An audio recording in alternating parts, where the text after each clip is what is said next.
The main U.S. stock indexes ended lower on Monday as investors appeared to shift gears and may now be thinking that the Federal Reserve could take longer than expected to wrap up its aggressive campaign against inflation. The Dow closed down fractionally, while the S&P dropped 0.6% and the Nasdaq plunged a full percent. After a quarter-point rate hike by the Fed last week, Chair Jerome Powell gave a speech that seemed to signal the Fed could ease up on its interest rate hikes.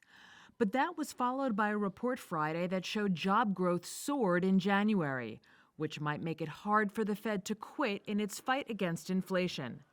Kevin Mon is president and chief investment officer at Hennion & Walsh Asset Management. I think investors at this point in time are very confused about the future direction of the economy, the future direction of interest rates, and ultimately the future direction of the markets.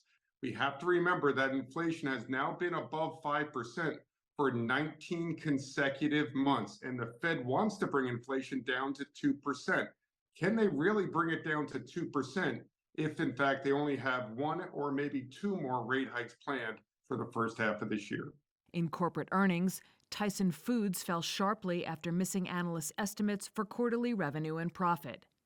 Contrary to the overall trend, Tesla rose 2.5% after a U.S. jury on Friday found Chief Executive Elon Musk was not liable for misleading investors when he tweeted in 2018 that he had, quote, funding secured to take the electric vehicle maker private.